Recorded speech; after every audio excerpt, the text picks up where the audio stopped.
Hello viewers, welcome back to మా ఇంద్రధనస్సు. Good evening అందరికీ. ఈరోజైతే వ్లాగ్ ఏం షూట్ చేయలేదండి, ఈవినింగ్ వ్లాగ్ అయితే తీసానమాట. అంటే ఏంటంటే నేను బయటికి వెళ్ళాను, మా వారు కూడా బయటికి వెళ్ళిపోయారు. ఇక వ్లాగ్ అయితే షూట్ చేయలేదు ఈరోజు. ఈవినింగ్ నేచర్ చాలా బాగుంది, చాలా ఎక్కువగా వర్షం అయితే పడింది. మీకు ఆఫ్టర్ వర్షం అయిపోయిన తర్వాత చూపిస్తున్నాను అనమాట. అంతా కూడా మేము బయటకైతే వెళ్ళామని చెప్పాను కదా, బయటకు వెళ్ళి వస్తుంటే అంతా కూడా నిండిపోయిందనమాట. ఇక మా ఊర్లో అయితే అంతలా ఉండదండి, ఎక్కడ వాటర్ అక్కడికి వెళ్ళిపోతుంది డ్రైన్ అయ్యి. పేరుకి విలేజే కానీ నీట్గా ఉంటుందన్నమాట. అయితే చూస్తున్నారు కదా, వర్షం పడి క్లైమేట్ అయితే చాలా పీస్ఫుల్గా అనిపించింది. ఈరోజు బయటికి వెళ్ళామన్నాను కదండి, మా పిన్ని వాళ్ళ మనవరాలు పుష్పత అయింది, వాళ్ళకి సారీ పట్టుకొని అయితే వెళ్ళామన్నమాట. ఆడవాళ్ళం అందరమే కలిపి టాటా ఏసీలో అయితే వెళ్ళాము. చిన్న క్లిప్పింగ్ అయితే తీసానండి, అంటే వచ్చేటప్పుడు వాళ్ళు రిటర్న్ గిఫ్ట్ ఇచ్చారు కంటైనర్స్ ప్లాస్టిక్వి, అవి అందరు పట్టుకొని ఉన్నారు. చిన్న క్లిప్పింగ్ అయితే తీశాను. ఎందుకైతే అందరికీ కూడా షూట్ చేయడం నచ్చదు కదండి, వాళ్ళ పర్మిషన్ తీసుకొని మనం షూట్ చేయాలి.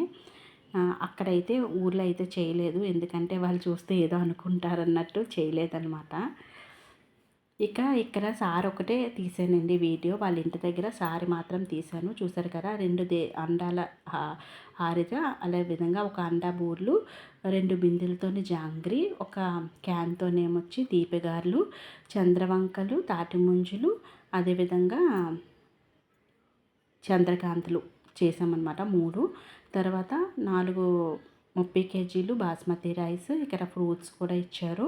తర్వాత 2 జతల చెప్పులు, డ్రెస్సెస్ ఒక 2, లెహంగా ఒకటి, సారీ ఒకటి, గాజులు అవి పాపకి ఇచ్చారనమాట. ఇవన్నీ కూడా పట్టుకొని వెళ్ళిచ్చాము. ఇంకా సేమియా కూడా ఇస్తారండి మా సైడ్. అయితే సేమియా మాత్రం ఏంటంటే పాలున పెరుగు ఇచ్చేశారు. ఇక తయారు చేసే టైం లేక లేట్ అయిపోతుంది, వాళ్ళ ఊరు చాలా దూరం అండి, ఆ దూరం వెళ్ళాలి కదా అనేసి ఇంకా పాలు పెరుగు అయితే ఇచ్చేసారనమాట క్యాన్స్తో తీసుకెళ్ళి. ఇక్కడ చూస్తున్నారు కదా, ఇంటికి వచ్చిన తర్వాత చిన్న షూట్ అయితే చేశానండి బయట క్లైమేట్ది.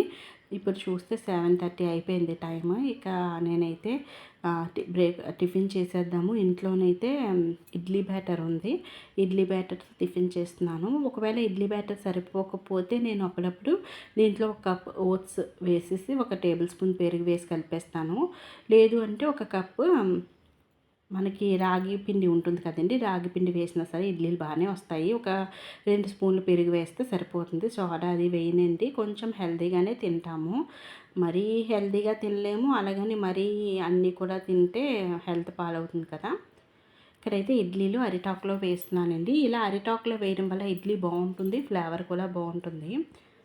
వీటికన్నా ఇంకా విస్తరాకు వేసి ఇడ్లీ పెడితే ఇంకా చాలా బాగుంటుందండి టేస్ట్. ప్యాకింగ్లోనే కూడా చాలా బాగుంటుంది, ప్యాక్ చేసినా సరే చాలా బాగుంటుంది. ఇక ఆయిల్ అది ఏమీ రాయవసరం లేదండి మౌల్స్కి. ఇక్కడ మనం ఇడ్లీ ఒక్కొక్కటిగా వేసుకుంటే సరిపోతుంది. ఇడ్లీ కూడా చాలా తక్కువ పెడుతున్నానండి, ఎందుకంటే ఇక మా వారు నేను బయటికి వెళ్ళి వచ్చాం కదా, కొంచెం టైట్గా అనిపిస్తుంది, అందుకని 2 ఇడ్లీ సరిపోతాయి. ఇక పిల్లలు కూడా ఎక్కువగా తినరు, అందుకే నేను ఒక ఫుల్ రేక్ పెట్టేసి ఇంకొకటి ఒక 2 ఇడ్లీ అయితే పెట్టాను అనమాట.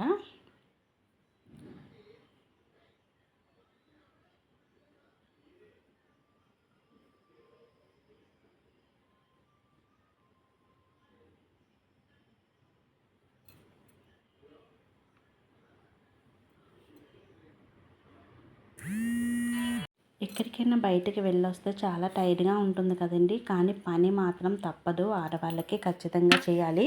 అంటే స్కిప్ చేసేవాళ్ళు చేస్తారు, కానీ పిల్లలు, ఇంట్లో ఫ్యామిలీ అందరూ హెల్తీగా ఉండాలి అనుకునే వాళ్ళకి ఇదన్నీ తప్పదనమాట. ఇక నేను ఇది పెట్టేసి చట్నీ అయితే చేస్తున్నాను. సాంబార్ ఇడ్లీ పెడుతున్నానండి. సాంబార్ ఇడ్లీ అయితే బాగుంటుందనేసి వేడివేడిగా, అంటే వర్షం వస్తుంది కదా, పచ్చిమిర్చీలు అయితే ఆ ఇడ్లీ కంటైనర్లోనే పెట్టి ఉడికించేస్తున్నాను. ఇలా సింపుల్గా కావాలి అంటే మీరు ఇడ్లీ అయితే పెట్టుకోవచ్చండి, చాలా సింపుల్గా ఉంటుంది. ఇక మా డాగ్ కూడా ఇడ్లీ తింటుందండి, అందుకని దానికి కూడా పెట్టేద్దామనేసి, ఇక మళ్ళీ రైస్ ఎవరు వండుతారని చెప్పేసి దానికి కూడా ఇడ్లీ పెట్టేద్దామని ఇక కొంచెం వడలు అయితే వేయడానికి రుబ్బు అయితే బయటకు తెచ్చాను. అవి వడల రుబ్బు కూడా ఉంది ఫ్రిడ్జ్లోనే. ఇక ఈ ఆనియన్స్ అవి కట్ చేసేసి చక్కగా ఇవి వడల్లో కలిపేసి వడ వేస్తే మా వారు వడ ఇష్టంగానే తింటారు, ఆయనకి వడ వేస్తాను. నేనైతే ఎక్కువగా ఆయిలీ ఫుడ్ ఇష్టపడనండి, చూసారు కదా, ఎప్పుడు నేను కరివేపాకు తెచ్చుకొని ఇక్కడ ఫ్రెష్గా పెట్టుకుంటానండి. కరివేపాకు ఫ్రిడ్జ్లో పెట్టను. అందుబాటులో ఉంటే ప్రతి కూరలో కూడా కరివేపాకు వేసుకుంటాము. ఫ్లేవర్ బాగుంటుంది, హెల్దీ కూడా కదా. ఇలా మిక్స్ చేసుకొని పక్కన పెట్టేసుకున్నాను. ఇడ్లీ బ్యాటర్ వడ బ్యాటర్ పక్కన పెట్టేసుకొని, చట్నీకి అయితే పుట్నాల పప్పు ఫ్రై చేయలేదండి. పచ్చి పుట్నాల పప్పు వేసి సాల్ట్ వేసాను. సాల్ట్ వేసి ఒక 3 వెల్లుల్లి రెబ్బలు, కొంచెం కరివేపాకు వేసి, ఈ పచ్చిమిర్చీలు ఒక 2 నిమిషాలు ఉడికిన తర్వాత తీసేసి మిక్సీ బౌల్లో వేసి కొంచెం సాల్ట్, వాటర్ వేసి గ్రైండ్ చేసేస్తే సరిపోతుందండి. ఇది పచ్చి చట్నీ అనమాట.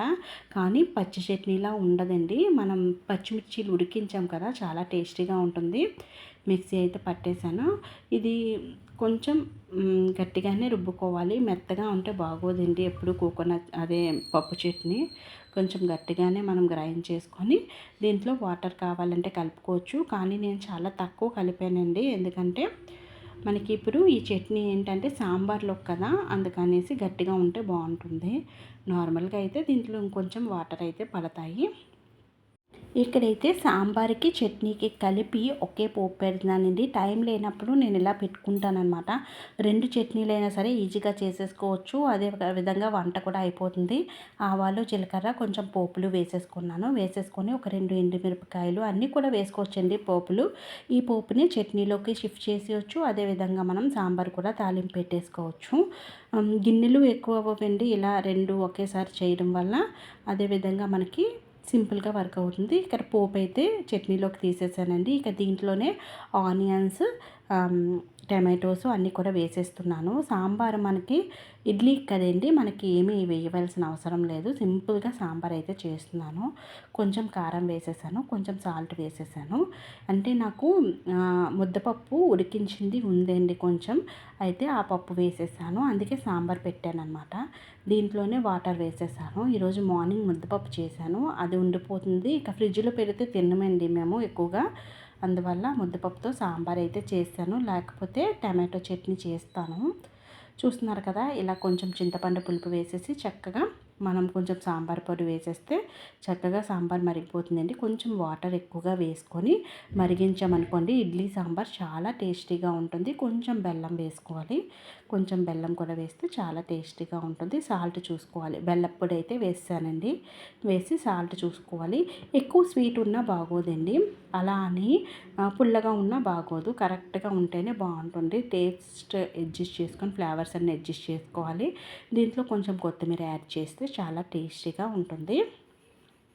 లేదు అంటే మనం కరివేపాకు అన్నీ వేసాం కదా, టేస్టీగానే ఉంటుంది. టమాటాస్ అయితే కొంచెం స్మాష్ చేస్తున్నానండి. ఇలా స్మాష్ చేయడం వల్ల మనకు కనిపించవన్నమాట.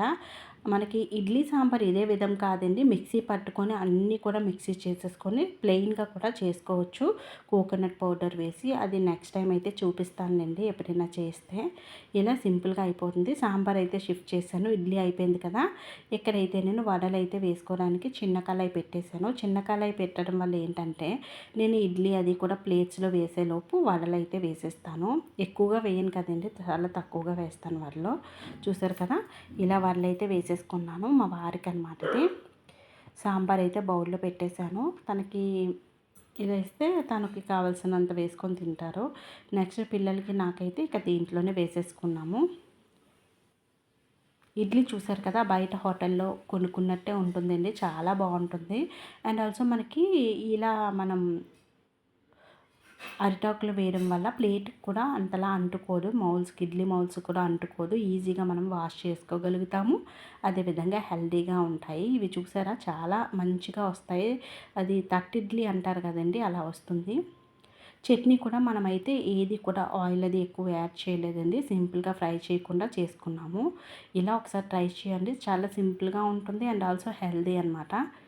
సాంబార్ అది కూడా ఎక్కువ వేస్తున్నాను పిల్లలకి, ఎందుకంటే పిల్లలు ఇంట్లోని ప్లేట్లో తినేస్తారు. ఇక కొంచెం టైం ఉంది అనేసి ఇక నేను పిల్లలు హోంవర్క్స్ చేస్తున్నారన్నమాట. వాళ్ళు పడుకునే వరకు మేము పడుకోము కదా. ఈలోగా నేనైతే కిచెన్లోని కొంచెం బటర్ అయితే చేస్తున్నానండి. పిల్లలకి బ్రెడ్ టోస్ట్ చేయడానికి బటర్ అయితే అయిపోయింది. ఇంట్లోని పాల మీద తీసిన మిగడ ఉంటే దాన్ని మిక్సీ బౌల్లో వేసేసి వాటర్ వేస్తున్నాను. వేసి మిక్సీ పట్టాలండి. ఒక 2, 3 టైమ్స్ పడితే మనకి ఇలా వెన్న వచ్చేస్తుంది. ఐస్ క్యూబ్స్ పాపని తెమ్మన్నానండి. ఎందుకంటే నార్మల్‌గా సమ్మర్‌లో అయితే మనకి ఐస్ క్యూబ్స్ అవసరం పడతాయన్నమాట. ఇప్పుడైతే పడలేదండి. చల్లగా ఉంది కదా క్లైమేట్. చాలా మంచిగా బటర్ అయితే వచ్చేసింది. దీన్ని ఒక 2 టైమ్స్ వాష్ చేసి మళ్ళీ మిక్సీ పెట్టానండి. అలాగా చూపించలేదు కానీ దీనిలో వాటర్ అంతా వంపేసి మళ్ళీ మిక్సీ పట్టాలి. మళ్ళీ అలాగే స్ట్రెయిన్ చేసి ఇలా చేయడం వల్ల మనకి స్మెల్ అది రాకుండా ఉంటుంది. ఈ బటర్‌ని చిన్న కంటైనర్స్‌లో ఇలాగా నేను పెట్టేసుకుంటానండి గట్టిగా. మనం చేయడం వల్ల వాటర్ అది కూడా ఉండదు. గట్టిగా నొక్కి పెట్టుకోవాలి. ఇలా పెట్టుకున్నాను. ఇలా పెట్టుకొని అవసరమైనప్పుడు మనం చక్కగా యూజ్ చేసుకోవచ్చు. చూసారు కదండీ! ఈ వ్లాగ్‌లో మీకు ఏదైనా కొంచెమైనా నచ్చినట్టయితే ప్లీజ్ మన ఛానల్‌ని సబ్స్క్రైబ్ చేసుకోండి. యూస్‌ఫుల్ అనుకుంటే మీ ఫ్రెండ్స్ అండ్ రిలేటివ్స్‌కి షేర్ చేయండి. మరొక చక్కటి వ్లాగ్‌తో మళ్ళీ కలుద్దాము. ఇప్పటివరకు మన ఛానల్ని ఎవరైనా సబ్స్క్రైబ్ చేసుకోకపోతే ప్లీజ్ వెంటనే సబ్స్క్రైబ్ చేసుకోండి. మనం బయట ఎక్కువగా బటర్ కొనే కన్నా ఇలా చేసుకుంటే చాలా మంచిది. Thanks for watching.